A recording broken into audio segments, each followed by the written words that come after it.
여러분 안녕하십니까? 라디오 전망대 이용선입니다.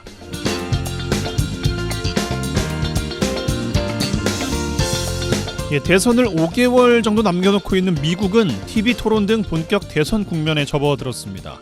트럼프 전 대통령과 바이든 대통령의 리턴 매치 속에 바이든 대통령이 1차 TV 토론 참패 이후 후보 사퇴 압력을 받고 있어요. 우리나라에서는 지난 주말부터 윤석열 대통령 탄핵안 발의를 요구하는 국민청원 사이트가 폭주하고 있습니다. 국회의장이 서버 증설까지 지시했다고 합니다. 지금까지 80만 명이 청원에 동의했다고 하는데 지난 2020년 코로나 팬데믹 상황에서도 문재인 대통령의 탄핵을 촉구하는 청원이 올라온 적이 있었습니다. 코로나19 상황에서 적절한 대응을 못하고 있다는 게 청원 이유였는데 대통령을 향한 탄핵 청원 자체가 갖는 무거움이 우리 국민에겐 있습니다. 과거의 아픔도 있고요. 대통령을 탄핵하자는 문자 그대로의 의미도 있겠습니다만 국정 운영이나 정책이 국민 눈높이에 맞지 않다, 도를 넘었다 이런 경고의 의미도 담겨 있을 겁니다. 최근 미국의 조 바이든 대통령의 고향 친구가 바이든 대통령을 향해서 대통령 후보직을 사퇴하라는 권고를 했다고 합니다. TV 토론 지켜보면서 내가 당신을 위해 또한 나라를 위해 울고 있다는 걸 알게 됐다고 하는데 탄핵 청원과 대통령 후보 사퇴 권유 모두 대통령 자리에서 내려오라는 의미가 담겨 있습니다. 따끔한 경고와 눈물의 권유라는 내용이 다를 뿐인데 나라와 민족을 위한 결단을 내리는 대통령의 자리에서 이 목소리들이 어떻게 들릴지 궁금합니다. 오늘 라디오 전망대가 준비한 소식입니다. 지역 소식들 뉴스 브리핑 통해서 들어보고요. 매주 월요일 코너 털어보러 도정 소식 차례로 이어집니다.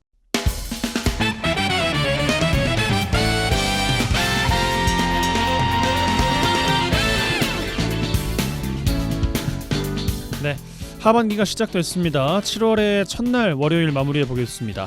뉴스브리핑 GBS 뉴스의 차범준 편집장과 함께합니다. 전화 연결돼 있어요. 안녕하십니까? 네, 안녕하세요. 네, 자 광양에서 시작합니다. 최근에 한국환경공단이 지난해 전국 943개 사업장의 굴뚝 측정기를 통해서 대기오염물질 연간 배출량을 공개했습니다. 포스코 광양제철소 5년 연속 배출량 1위 사업장으로 조사됐네요. 네, 환경부가 매년 실시하는 굴뚝 자동 측정기가 설치된 전국 943개 사업장을 대상으로 진행한 대기 오염물질 연간 배출량 측정 결과 광양제철소와 포항제철소가 2023년 대기 오염물질 연간 배출량 전국 1위와 2위를 기록했습니다. 이 광양제철소는 이번 연간 대기 오염물질 최대 배출량 기록으로 5년 연속 대기 오염물질 연간 배출량 전국 1위 사업장이라는 불명예를 이어갔습니다. 이 조사 결과 광양제철소는 2023년 황산화물과 질소산화물, 먼지, 염화수소 등 총 28,267톤의 대기 오염물질을 배출했는데 이는 각종 저감시설 구축에도 불구하고 2022년에 비해 오히려 7,443톤이 늘어난 수치고 포항제철소 또한 2022년에 비해 5,802톤이 증가해 포스코 전체 배출량이 동반 증가한 것으로 나타났습니다. 같은 제철소 공장인 이 당진 현대제철의 경우 총 12,857톤의 대기 오염물질을 배출했는데 이 역시 전년 대비 2,444톤이 증가한 것으로 모든 제철 사업 전반에 걸쳐 배출량이 증가한 것으로 집계됐습니다. 지역환경단체는 이번 배출량 발표 결과를 두고 광양제철소가 다른 제철소에 비해 배출 총량이 현저하게 높고 계속해서 증가하고 있는 것으로 나타났다며 우려의 입장을 표명했습니다. 네, 지역의 환경단체에서는 환경부가 굴뚝 측정기를 설치하지 않은 공장 자가 배출 측정 시스템에서 측정된 오염물질의 배출 데이터 이건 역시 국민들에게 공개돼야 된다 이런 입장을 보이고 있습니다. 네, 환경부의 이번 대기 오염물질 배출 연간 측정 결과에 대해 환경운동연합은 지난 2018년까지만 해도 이 포스코의 경우 광양제철소가 3위, 포항제철소가 4위였는데 2019년도에 이르러 이 광양제철소, 포항제철소가 나란히 1, 2위를 차지했고 특히 광양제철소의 경우 연속 5년 오염물질 최다 배출 기업이라는 불명예 타이틀을 갖게 됐다며 포스코를 비난했습니다. 환경운동연합은 포스코는 그동안 수조 원에 달하는 환경 설비 투자를 하겠다고 약속한 바 있지만 굴뚝 자동 측정기를 통해 드러난 저감 실적은 여전히 낮다며 전국적으로 굴뚝 한 개당 오염물질 배출은 전년 대비 9.7% 줄었지만 이에 반해 포스코 광양제철소와 포항제철소는 제자리 걸음을 보이고 있다고 비난했습니다. 환경운동연합은 굴뚝 자동 측정기 설치와 관리가 강화되고 있는 현 시점에서 포스코는 환경 저감 시설 투자에 집중해야 하고 아직 자동 측정기가 설치되지 않은 자가 측정 굴뚝에도 조속히 설치가 완료돼 국민들이 보다 투명하게 정보를 알 수 있도록 그 정보를 공개해야 할 것이라고 요구했습니다. 환경운동연합은 광양제철소의 이고로 개수 작업 계획을 철회하고 수소 환원제철소 전환 등 대기 오염물질 저감을 위한 정책을 하루빨리 수립해 보다 안정적인 대기 환경이 보장될 수 있도록 과감한 정책을 수립할 것을 촉구했습니다. 환경부의 이번 대기 오염물질 배출량 발표에 따르면 전국 17개 광역시도별 배출량을 분석한 결과 전남도가 42,852톤으로 전국 광역시도 지자체 가운데 가장 많은 배출량을 기록했고 전국 배출량 22만 441톤에 19%에 이르는 수치를 보이고 있습니다. 전남도의 총 배출량 가운데 광양제철소 배출량인 66%, 그리고 GS칼텍스 3,300여 톤, 한화에너지 여수공장 1,300여 톤, 이런 점들도 좀 주목해서 봐야 될 데이터가 아닌가 생각됩니다. 자, 여수로 가겠습니다. 여수시 의회가 윤리특별위원회를 열어서 불법 도박에 연루됐다는 의혹을 받고 있는 김채경 의원에 대해서 경고 처분을 의결했습니다. 네, 여수시 의회가 지난 27일 윤리특별위원회를 열어 도박 혐의로 입건돼 최근 기소유예 처분을 받은 김채경 의원에 대해 품위 유지 위반으로 경고 처분을 의결했습니다. 여수시 의회 윤리특위는 해당 시의원으로부터 도박판을 벌인 경위와 사회적 물의를 일으킨 사실에 대한 입장을 들었고 시의회 윤리강령 운영자문위원회의 의견을 받았다며 심사를 통해 경고 처분을 의결했다는 입장입니다. 여수시 의회 윤리특위는 김채경 의원이 기소유예 등 법적 처분을 이미 받은 점, 또 공개적으로 사과한 점, 윤리심사자문위원회 자문 등을 반영해 경고 처분을 결정했다고 입장을 냈습니다. 예, 어느 정도 예상이 됐던 바입니다. 여수시의회 의원 윤리강령 및 행동강령 조례에 따르면 경고가 이 징계 종류 가운데서 가장 낮은 수위의 조치입니다. 네, 여수시의회 윤리강령 조례에 따르면 의원으로서 불미스러운 행위를 한 의원은 윤리특위를 통해 최고 조치로 제명을 의결할 수 있고 그 다음에 출석 정지, 그 다음에 공개 사과, 가장 가벼운 조치로는 경고 처분을 의결할 수 있습니다. 이 진행자님 말씀대로 이번에 여수시의회 윤리특위가 내린 조치는 가장 낮은 수위의 조치를 한 셈인데 앞서 도박 사건이 발생한 지난 4월 지역 시민단체인 여수시민협은 성명서를 통해 해당 의원에 대한 강력한 처분을 요청한 바 있습니다. 당시 시민협은 사회적으로 문제가 심각한 도박과 같은 범법 행위를 용인 묵과해서는 안 되고 범법 행위를 저지른 의원은 처벌받아야 한다며 의원의 자진 사퇴와 의회 특위에서 제명 조치를 내려줄 것을 촉구한 바 있습니다. 이번에 경고 처분을 받은 김채경 의원은 지난 4월 18일 여수시 신기동 한 주택에서 일행과 함께 고스톱 도박을 한 혐의로 경찰에 입건됐고 도박 사실을 부인하던 김 의원은 경찰 조사 과정에서 범행을 시인했고 이 검찰은 김채경 의원에 대해 기소유예 처분을 내린 바 있습니다. 예, 자 순천에서 마무리하겠습니다. 순천시가 최근 진행된 전남도의 공공 폐기물 처리 시설 감사 결과와 관련해서 문제 없다는 입장을 밝힌 것과 관련해서 그동안 입지 선정 관련해 반대 입장을 밝혀온 시민단체 순천시가 사실관계를 호도했다면서 반발하고 있습니다. 네, 순천시가 최근 차세대 공공 폐기물 처리 시설에 대한 전남도의 주민 감사 결과를 두고 이 문제가 없다고 밝힌 것과 관련해 국가정원옆 쓰레기 소각장 반대 범시민연대가 노관규 순천시장을 경찰에 고발하겠다며 반발하고 있습니다.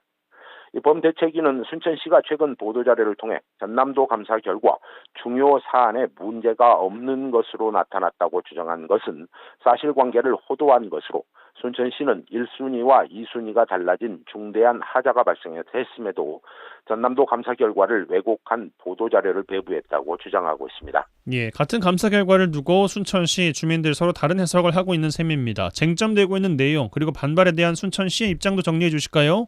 네, 앞서 전남도는 순천시가 환경영향평가법에 따라 전략환경영향평가서를 작성했고 영산강유역환경청에서 협의를 승인한 점으로 보아 사무의 절차상 위반 사항은 없는 것으로 판단된다고 감사 결과를 발표했습니다. 다만 전략환경영향평가 조사 항목이 2회에 걸쳐 미실시된 점, 지상 지하를 전략환경영향평가 항목에 포함하지 않은 사항, 입지 타당성 조사 완료 전 등의 사안에 대한 지적을 한 바 있습니다. 이 사업 반대 주민들의 반발에 대해 순천시는 주민들이 지적하고 있는 순위 변동 배점과 관련된 전남도의 감사 결과는 법적 판단이 필요하다는 단서가 달린 사안으로 해석에 따라 달라질 수 있는 문제이고, 감사 결과 중대한 하자는 발견되지 않았다는 입장을 밝히고 있습니다. 예, 알겠습니다. 이 정도로 정리해보죠. 뉴스브리핑 GBS 뉴스의 차범준 편집국장과 함께했어요. 고맙습니다. 네, 고맙습니다.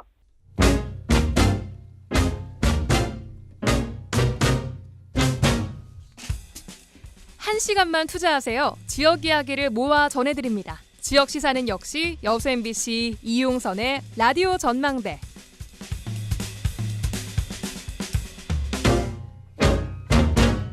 네, 매주 월요일 라디오 전망대 본격 정치 시사 토크 털어보러 시작하겠습니다. 하반기에도 열심히 털어봐야 되겠죠. 개혁신당 천하람 원내대표, 더불어민주당 서동용 전 의원 차례로 연결해서 각종 현안 이야기들 또 여쭙겠습니다. 천하람 원내대표 먼저 만나보겠습니다. 나와 계시죠? 네, 안녕하세요. 개혁신당의 천하람입니다. 예, 한 주 어떻게 보내셨습니까? 이제 아무래도 지난주부터 본격적으로 이런저런 상임위원회, 국회 일정들이 또 돌아가고, 그러다 보니까, 굉장히 정신없이 바쁘게 보냈고요. 특히 제가 최근에는 우리 최혜병 특검법 관련해서 예, 중재안도 내고, 그러다 그렇죠. 보니까 그와 관련해서 여당 의원님들, 또 더불어민주당 의원님들 또 뵙고 설득하는 작업도 하느라고 분주하게 열심히 보내고 있습니다. 예, 그 말씀 주신 것부터 바로 좀 해보면 어떻게 좀 반응이 어떻습니까? 어떻게 될 것 같습니까? 사실 한동훈 국민의힘 당대표 후보가 좀 실망스럽죠. 예, 사실은 지금 한동훈 후보를 따른다라고 지금 하는 소위 친한계 국회의원이 최소 15명 이상 되는 걸로, 좀 많게 보면 30명 가까이 되는 걸로 지금 파악이 되고 있습니다. 예, 그렇다면 한동훈 후보가 정말로 최혜병 특검법을 본인들이 주장하는 독소조항을 없앤 형태로 추진할 의향이 있다면 얼마든지 본인들이 발의를 할 수도 있고, 본인들이 발의하는 것이 번거롭다면은 제가 이미 만들어 놓고 제안한 천하람 중재안으로 진행을 하면 되는 것이거든요. 예, 그런데 이제 말로는 본인들은 찬성이다라고 하면서 대통령과의 차별화는 시도하면서 정작 천하람 중재안에 대해서는 아직 아주 적극적이지는 않습니다. 저도 그분들 중에 몇 분 의원들하고 소통하면 본인들 공감한다라고 하지만은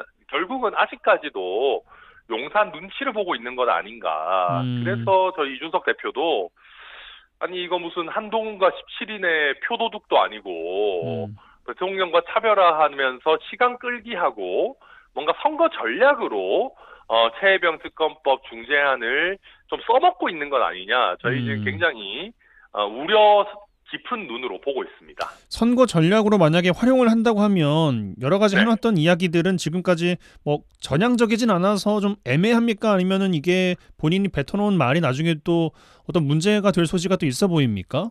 만약에 지금 상황에서 본인들이 적극적으로 중재안이나 타협안을 만드는 것을 시도하지 않고 그냥 민주당 안에 대해서 반대만 하고 있다고 하면 국민들이 그 진정성을 누가 이해하겠습니까? 예. 결국은 본인은 벗어나고 싶어 하지만 윤석열 대통령의 아바타 아니냐, 그렇게 보여질 수밖에 없는 것이거든요. 그러고 나서 이제 아마 대통령께서 또 거부권을 행사하고 나면 돌아오면 또 하느니 마느니 그런 얘기를 할 텐데, 네.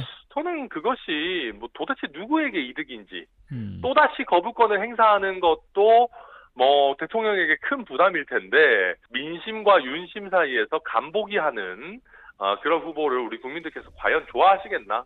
저는 본인에게도 안 좋은 영향이 있을 거다 생각합니다. 알겠습니다. 이 이야기는 이 정도로 마무리하고요. 속해 계신 상임위에서는 어떤 이야기들이 좀 오가고 있고 어떻게 좀 보고 계신지도 궁금한데요.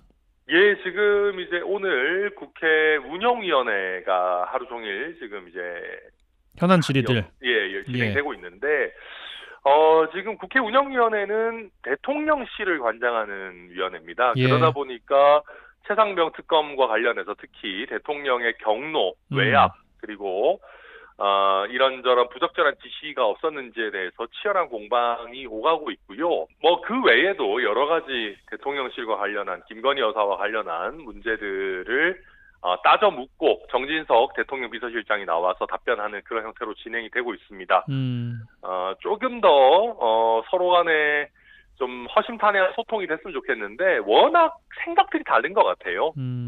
야당에서 봤을 때 최혜병 사건이 외압인 것 반면에 대통령실은 계속해서 외압이 아니고 오히려 박정훈 대령이 항명이다라는 얘기만 하고 있다 보니까 논의가 진척이 안 되고 서로 그냥 다른 얘기를 서로 하고 있는 느낌이 많이 있습니다. 그리고 제가 속해 있는 다른 상임위는 또 기재위원회인데 기재위는 내일부터 이제 첫 회의를 갖고 본격적으로 시작될 예정으로 되어 있습니다. 예, 또 활약을 기대해 보겠습니다.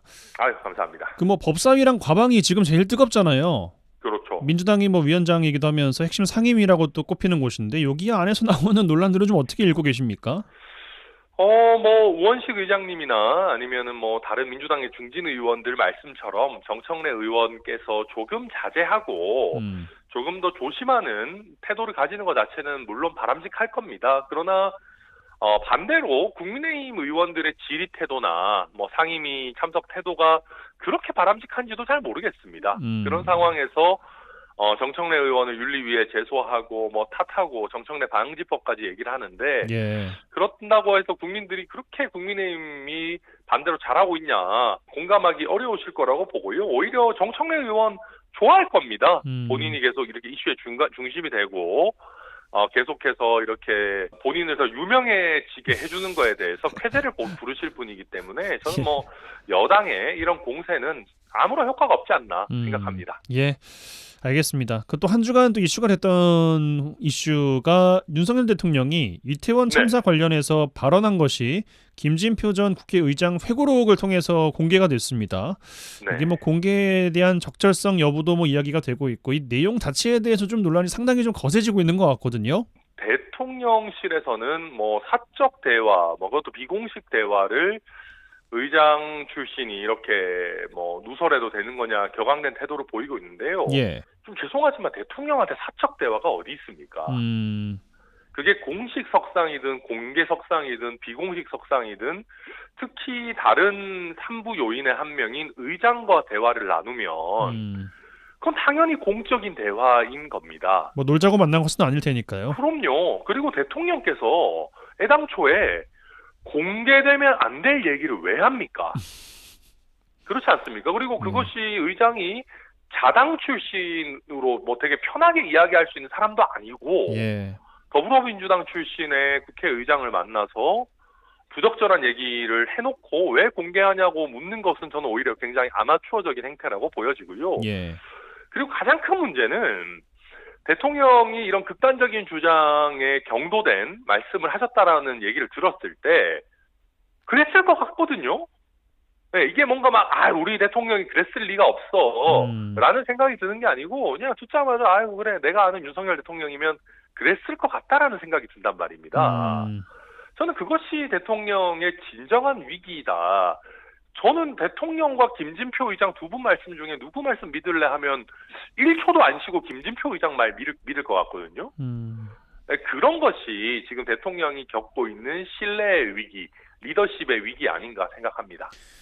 그러니까요. 뭐 한 주간 또 뭐 보수 유튜버 말 좀 그만 들으세요 하면서 뭐 전 의원 그리고 뭐 기자 출신 정치 평론가 뭐 눈물을 보이기도 하면서 뭐 이제 그런 해프닝도 좀 있었는데 그러니까 이게 뭐 또 다른 이슈가 아니고 우리 국민들이 150분이 넘게 희생된 사안에 대해서 대통령이 음모론적 사고를 하고 정말 오히려 뭐 이상하게 언론 탓하고 있고 이런 거 들으면은 정치하는 사람들뿐만 아니라 우리 이태원 참사 유가족들은 얼마나 억장이 무너지겠습니까? 이건 말이 안 되는 거죠. 향후 논란이 후폭풍을 더 불러일으킬 거라고 예상하십니까?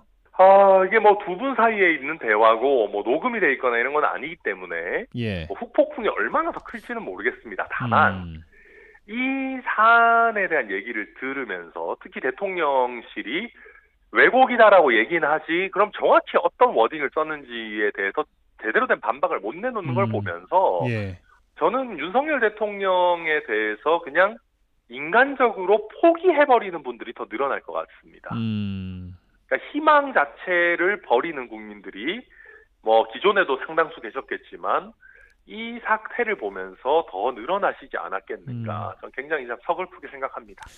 알겠습니다. 지역으로 들어가죠. 최근에 전남도와 일선 시군이 전남에서 올해부터 태어나는 아이가 17세가 될 때까지 출생수당으로 월 20만 원 지급하기로 했습니다. 8, 9월부터 시행될 예정 이런 이야기도 들리던데, 근데 최근에 보건복지부가 이의 제기하면서 수정이 불가피해졌어요. 전남도에서는 지방자치 좀 인정해 주라 이런 입장인데, 요건 어떻게 보고 계십니까? 그러니까 이게 사실 늘 보건복지부랑 각 지자체가 좀 자주 부딪히는 지점입니다. 예. 이게 그 복지에 있어서 전국 평균 내지는 일괄적으로 지급되는 전국 수당 외에 지자체가 개별 수당을 신설할 때 항상 이런 이슈들이 있거든요. 근데 이제 일회성 급여, 예를 들면 셋째 아이를 낳을 때마다 몇 천만 원을 준다. 이건 가끔 해남군이나 여러 군에서 하고 있지 않습니까? 여러 지자체에서 하고 있는데, 그런 것이 아니라 이제 정기급여에 대해서는 보건복지부가 사실 조금 더 엄격한 잣대를 대고 있는 것 같고요. 저도 이게 참 정답은 모르겠습니다만은 결국은 이 문제는 국가 차원에서 보다 적극적인 그런 해결책들을 내놓는 형태로 해결이 돼야지 지자체들에게 하지 말라고 말린다고 해가지고 될 수 있는 문제들은 아닌 것 같습니다. 지금 전남같이 특히 소멸 위험도가 높은 지역들은 뭐라도 해야겠다라는 생각을 가질 수밖에 없거든요. 그렇죠. 그래서 이거를 무작정 하지 말라고 한다고 해서 될 것은 아니고, 오히려 전국적인 가이드라인이나 아니면 사용할 수 있는 재정의 범위나 아니면은 재정 자립도에 따른 어떤 지출 가능 범위라든지 이런 부분들을 좀 룰을 정해야 되는 문제고, 무작정 틀어막기만 할 수 있는 문제는 아니다. 그렇게 생각합니다. 예. 지자체와 정부 부처 간의 기싸움이라고 해석하는 분들도 계실 테지만, 이게 어쨌든 간에 출생수당이라는 게 저출산 대책의 일환으로 지자체가 고민한 것일 테잖아요. 그렇죠. 네, 오늘 또 나온 뉴스 중에서 부총리급 인구전략기획부 신설 이야기가 나왔습니다. 저출산 관련돼서 좀 기대를 하시는 게 좀 있으십니까? 아니면은 그냥 또 부처 하나 만들었다 생각하십니까? 저도 잘 모르겠습니다. 아직은 조금 더 봐야 되긴 하겠습니다만, 어쨌든 대통령께서 국가 비상사태다라고 하시고 컨트롤 타워를 만들겠다라는 것 자체는 저는 의미가 있다고 평가합니다. 그런데 여기서 내놓는 정책이나 이런 부분들이 과연 어느 정도 실효성을 지닐 수 있느냐는 결국 또 좀 뚜껑을 열어봐야 될 것 같습니다. 그리고 지금 보면 여러 부처에서 실제 저출산과 별로 관련 없는데도 예산 통과의 용이성을 위해 가지고 뭐만 하면 저출산 예산이라고 그냥 갖다 붙이는 것들이 너무 많아서요. 그래요. 그러니까 그런 형태로 진행될 건지 아니면 실질적인 역할을 할 건지는 앞으로 좀 지켜보는 게 필요합니다. 알겠습니다. 순천으로 들어가서요. 쓰레기 처리 시설 관련해서 주민감사 청구 결과 전남도의 감사가 나왔습니다만, 그럼에도 불구하고 순천시 또 반대하는 또 시민분들 앞서 브리핑에서 전해드린 것처럼 갈등 이어지고 있거든요. 어떻게 보고 계십니까?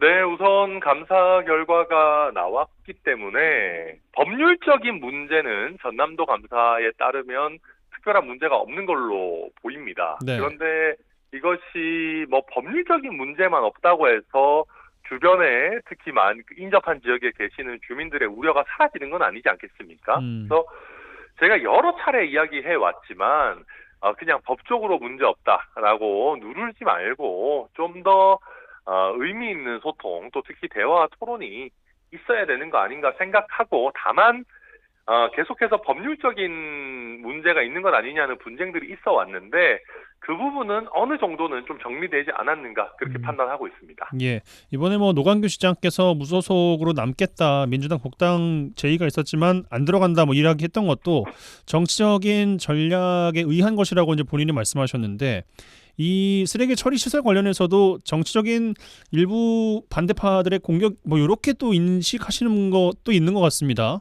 이게 단지 일부 반대파의 공격이라고 인식하면 굉장히 곤란합니다. SNS에 그런 발언을 많이 하시니까. 수도 있겠죠. 그러나 실제 쓰레기 처리장을 어느 지역에 설치할 것이냐의 문제는 항상 민감한 문제이고, 민감한 문제에 대해서는 주민들을 더 적극적으로 만나고 설득하는 과정이 있어야 되는 것이고, 그중에 반대 의견을 가진 주민들이 다른 정치인에게, 특히 대립하는 상황에 있는 정치인에게 도움을 요청하는 것은 어쩌면 굉장히 자연스러운 일입니다. 그걸 가지고 주민들을 탓하거나 이게 무슨 뭐 외부 세력을 끌어들였다거나 할 부분이 아니기 때문에 저는 우리 노광규 시장님께서도 이번에 전남도 감사 결과도 나왔으니만큼 법률적인 게 아니라 좀 더 정치적으로 또 시정을 행하는 시장의 입장에서 우리 주민들과 더 적극적으로 소통하셨으면 좋겠다 생각합니다. 알겠습니다. 이번 주 털어보러 이 정도로 마무리하겠습니다. 개혁신당 천하람 원내대표와 함께했어요. 고맙습니다. 네, 감사합니다.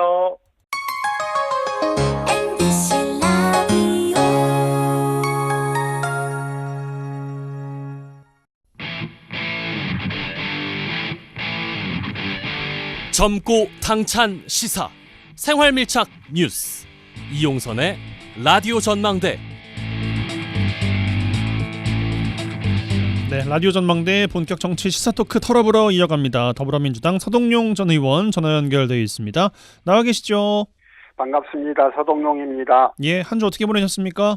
예, 제가 이제 주로 지역에 있는데요. 예. 과거 이제 21대 같이 그 국회의원 하셨던 분들이나 기타 정치하시는 분들하고 우리가 한 달에 한 번 정도는 보자 이렇게 좀 모임을 구성한 게 있는데 그게 한 5개 이렇게 돼요. 그러다 보니까 매주 한 번씩 정도는 좀 올라가서 사람들을 만나고 와야 되는 것 같고요.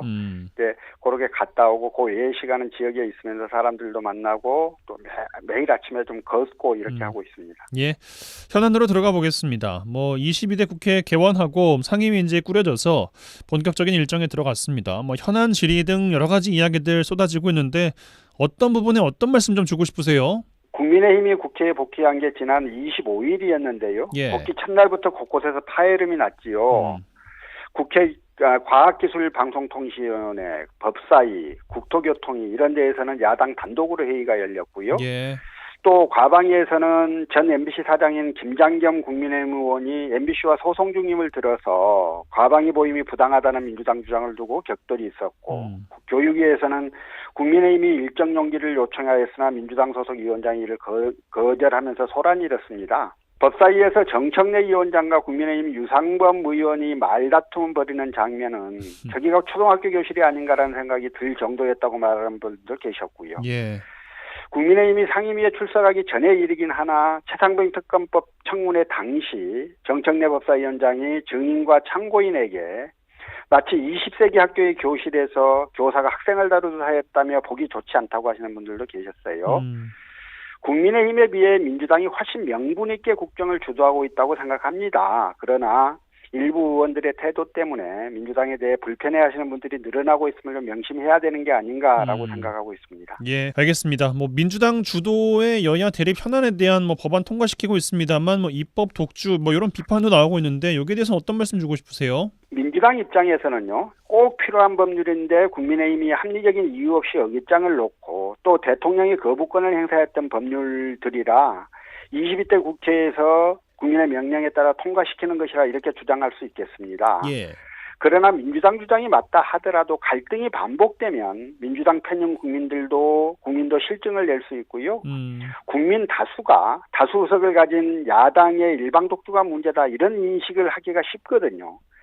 21대 국회 때도 전혀 사실과 다르긴 하지만 국민의힘이 민주당에게 입법 독재라는 프레임을 씌웠고 이 프레임이 중도층에게 일부 먹혔던 게 사실이에요. 그래서 민주당 지지를 철회했다 이런 분들도 계셨거든요. 예. 무엇보다 법률 하나하나가 일방 통과를 해야 할 만큼 절실한 사안인지에 대해 국민께 설명을 드리고 이해를 구하는 과정을 받고 있지 않다라고 하는 점도 좀 지적을 드리고 싶어요. 그래서 늘 국민만 보고 국민 일반을 설득하는 과정을 거쳐가면서 하나하나 또박또박 처리를 하지 않으면 안 될 것이다 이렇게 생각합니다. 예, 오늘 운영위도 그렇고 최상병 특검에 관련된 이야기 많이 나오고 있습니다. 지난 시간에 천하람 원내대표가 제시한 변협 중재안 찬성한 입장도 주셨는데 당내 분위기는 지금 어떻게 좀 읽고 계십니까? 예, 아직은 잘 모르겠는데요. 예. 천하람 개혁신당 원내대표가 주신 중재안은 두 가지 아니었어요. 하나는 특검 추천권을 대한 변협에 주자. 예. 또 하나는 브리핑의 시기와 횟수를 제한하자. 이런 중재안을 낸 것인데요. 특검법에서 가장 논란이 된 부분에 대해서 양쪽이 조금씩 양보하여 합의하자는 내용일 겁니다. 그런데 이제 이 부분에 대해서 각 당의 입장들을 좀 생각해 보면요.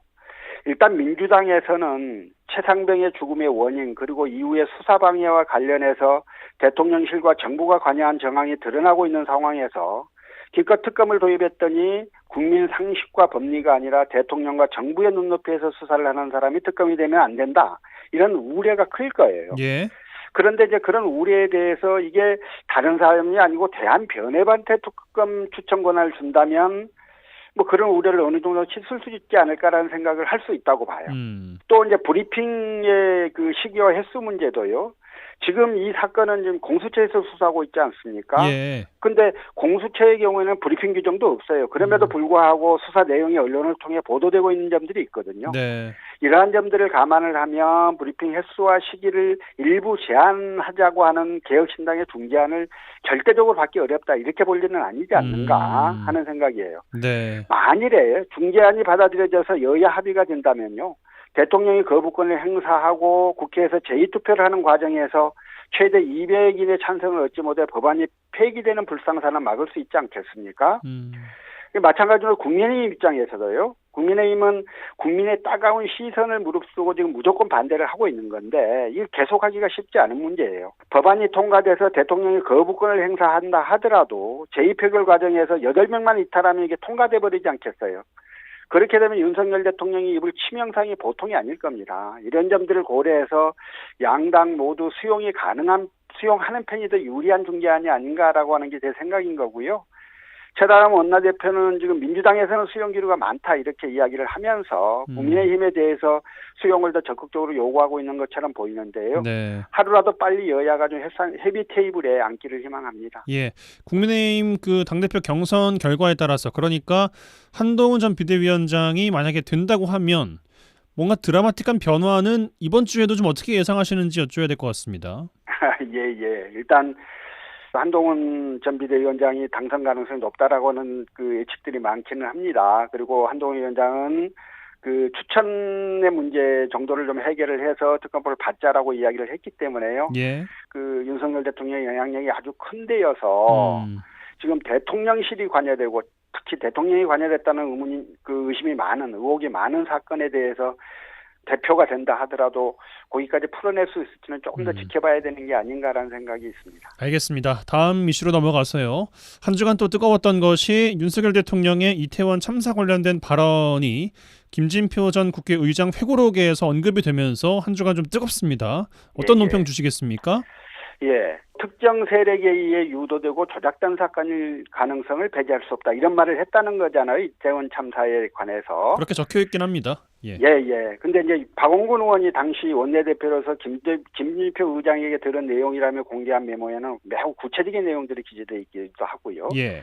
이게 사실이라면 이제 극우 유튜버들이 짓거리는 음모론을 대통령이 직접 입에 올렸다는 점에서 충격적인 일이라고 생각합니다. 무고한 시민의 목숨을 앗아간 이태원 참사에 대해 대통령이 저런 인식을 갖고 있었고 그런 바탕에서 정부가 이태원 참사를 대해온 것이라면 이는 실로 엽기적인 일이라고 좀 할 만하지 않을까 싶고요. 사실 이태원 참사를 포함한 여러 사회적 이슈들에 대해 극우 유튜버들뿐만이 아니라 소위 진보 유튜버들도 음모론을 생산하는 일이 자주 있었었어요. 정치 지도자가 그런 데 매몰됐다는 것은 대의기관의 본분을 망각한 것은 매우 개탄스러울 일이다. 이런 말씀을 드리고 싶습니다. 예, 향후에 이게 좀 영향을 줄 거라고 보시는지 트리거가 될 거라고 보시는지 여쭙겠습니다. 회고록 내용이 알려지자 야당들은 윤석열 대통령이 아직도 유튜브만 보고 계시냐고 비아냥댔고요. 이태원 참사 유가족들은 그런 발언을 한 것이 사실이라면 대통령이 사과해야 된다고 주장하고 있습니다. 예. 개혁신당의 이준석 대표도 참 나쁜 대통령이라며 개탄을 했죠. 그랬어요. 윤석열 대통령이 그런 발언을 한 적이 없다면 정확하게 했던 발언이 어떤 내용인지 밝히셔야 해요. 그리고 그런 발언을 했다면 어떤 맥락에서 한 말이고 왜 그렇게 생각한 것인지, 나아가 지금도 같은 생각인지, 이태원의 부위국에 대한 대통령의 진짜 속내가 무엇인지 이걸 국민께 소상히 밝혀야 할 것입니다. 그렇지 않으면 이 문제를 둘러싼 정치적 공방이 계속 이어질 것이고 그것은 대통령에게도 큰 부담이 될 수밖에 없을 것 같아요. 총선 직후 이제 윤석열 대통령을 향해서 유튜브 그만 보시고 국민의 목소리에 귀 기울여서 국정 운영 기조를 전환해야 한다 이런 충언을 말씀하시는 분들이 많았는데요. 예. 이번 일을 기화로 해서 대통령이 구구 유튜브로부터 벗어나서 국민의 진짜 목소리에 귀 기울이시길 진실로 기대합니다. 다시 한번 제가 강조드리고 싶은 건 유튜버들의 극단적이고 혐오적이고 음모론적인 논리체계에 정치인들이 동조하는 순간 민의가 왜곡되고 정부와 국회의 운영이 엉망이 될 수 있다. 이런 점들을 꼭 좀 명심하시기를 바랍니다. 예, 알겠습니다. 지역 이슈로 들어가서요. 민주당 광양시 지역위원회가 최대원 의원을 하반기 의장 후보로 추대했고 결국 당선이 됐습니다. 예. 친권양협계로 이제 분류가 되고 있는데 뭐 어떤 말씀 주고 싶으십니까? 예. 하반기 의장단 선거를 앞두고 한 인터넷 언론사에서요. 친권양협, 친서동용 삽바싸움 이런 제목을 다 기사를 쓴 걸 봤어요. 예. 그러나 일부 언론의 이런 편가르기 보도는 동의할 수가 없습니다. 그래요. 경선 과정에서야 지지하는 후보가 다를 수 있지만 민주당 후보로 결정된 이후에는 친서동용, 친권양협이라는 개념이 성립할 수 없는 것 아니겠어요. 특히 제가 좀 드리고 싶은 말씀은 다음 지방선거에서 저는 아무런 영향력을 행사할 수 없는 사람이에요. 그런데 지방의원들에게 친서동용 딱지를 붙이는 건 그들에게 불이익을 주려는 정치적 목적을 가진 네이밍이 아닐까 이렇게 생각이 좀 듭니다. 지난번에도 한번 강조해서 말씀을 드렸듯이요. 의장단 선거는 거기에 나서려는 의원의 지난 의정활동에 대한 동료 의원들, 나아가 시민들의 평가가 반영된 것이라고 봐야 된다고 저는 생각합니다. 예.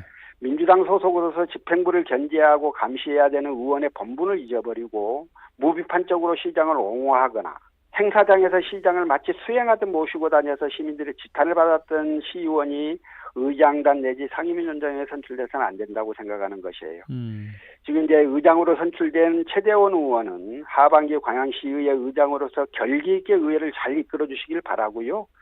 내일 상임위원장 선거가 있는데요. 내일 상임위원장 선거에서도 시민들이 수긍할 만한 좋은 사람이 선출되기를 바랍니다. 예, 알겠습니다. 광양의 전세 사기, 월세 사기 관련된 이야기 한 가지만 더 여쭙고 마무리해야 되겠습니다. 신탁 사기 피해를 호소하는가 하면 건설 시행사가 불법 분양했다는 내용이 보도되고 있습니다. 보셨습니까 혹시 내용을? 예. 지금 이게 1997년도에 사업계획이 승인되었었는데요. 예. 25년간 공사가 중단되었다가 2022년에 준공된 아파트에 문제가 생긴 거예요.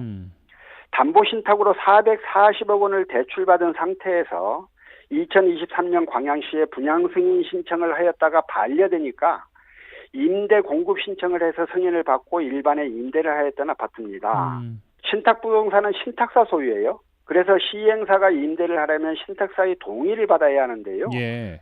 신탁사 동의도 없이 임대를 하였다는 거예요. 그런데 이제 일부 세대의 경우에는 임대보증금의 일부 그리고 임대료가 신탁사 명의 계좌로 입금되기도 했어요. 그래서 시행사의 임대 행위를 신탁사가 알고 있었던 게 아니냐는 의혹도 제기되고 있고요. 예. 전체적으로 좀 일반 상식에 맞지 않은 거래가 이루어진 모습입니다. 그런데 시행사가 신탁사로부터 대출을 받을 당시 주택도시보증공사 허그가 보증을 썼었어요. 그렇죠. 그래서 대출금을 변제하지 않으니까 허그가 그 돈을 대입변제하고 신탁사한테 공매처분을 하도록 요청한 상태예요. 곧 공매처분이 시작될 것이라는 예측입니다. 지금 시행사 대표는 거의 나타나지 않는다고 하고요. 공사대금을 덜 받은 공사업체 등이 공시를 처분해서 대금 일부라도 챙기려고 하다 보니까 아파트 전체가 소란스럽고 예. 이로 인해 임차인들이 매우 불안해하고 있습니다. 또 일부에서는 분양승인 신청을 반려했던 광양시가 임대 승인은 어떻게 해준 거냐? 그 이유가 뭐냐? 이 부분에 대해서 의아하다는 의견을 주신 분들도 계세요. 얼마 전에 이제 저하고 김보라 광양시의원 그리고 광양지역 전세사기 피해자 모임의 대표 그리고 우리 MBC 기자님을 포함을 해서 언론인 몇 분 저희들이 피해자 대표들과 간담회를 좀 가졌습니다. 그래서 예. 권리구조 방안을 같이 논의하고 앞으로도 좀 자주 만나서 협의하고 문제를 푸는 데 같이 협력하기로 이렇게 했다는 말씀드립니다. 알겠습니다. 이 정도로 이번 주 인터뷰 마무리하겠습니다. 터라브러 더불어민주당 서동용 전 의원과 함께했어요. 고맙습니다. 고맙습니다.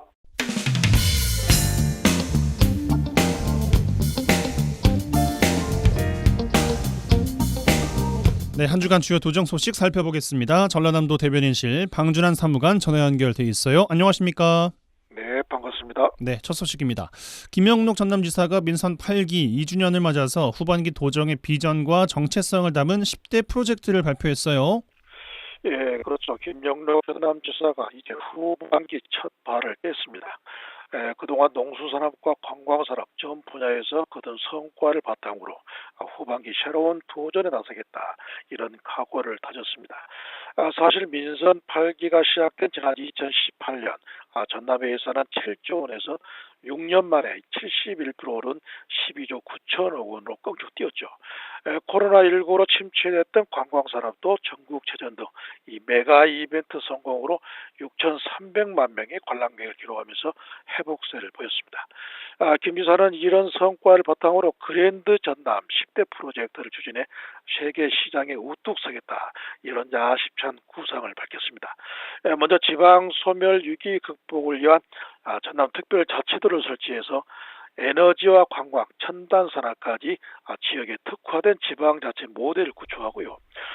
또 남해안 종합개발청을 신설하면서 전남형 만원 주택 사업과 세계 관광문화대전 등 K컬처와 인구대전원까지 10가지 사업을 차질 없이 추진하겠다 이런 의지를 조목조목 설명했습니다. 네, 자, 또 여성가족부와 산업통상자원부가 후원한 제26회 여성이 뽑은 최고의 명품 대상 친환경 쌀 부분에서 전남 쌀이 18년 연속 선정됐다고요?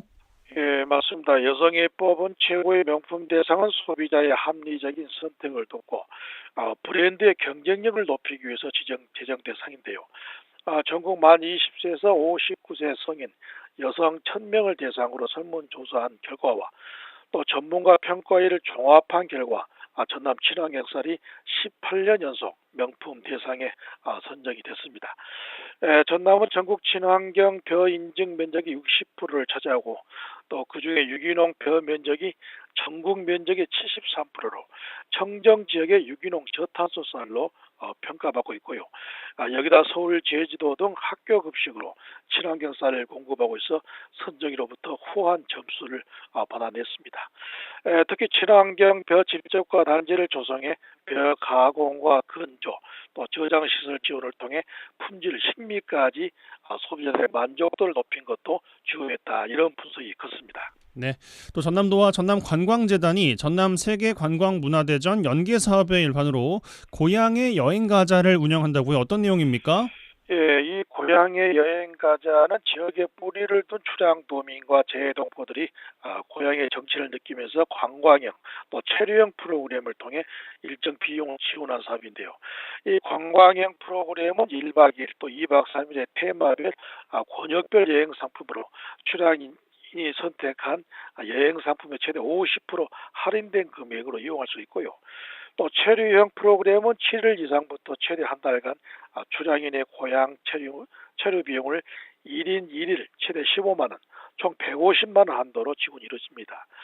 신청은 출향인 증빙서를 거쳐 전남도가 만든 관광과 숙박, 교통, 맛집 등 이 전남 관광 플랫폼을 통해서 가능하고요.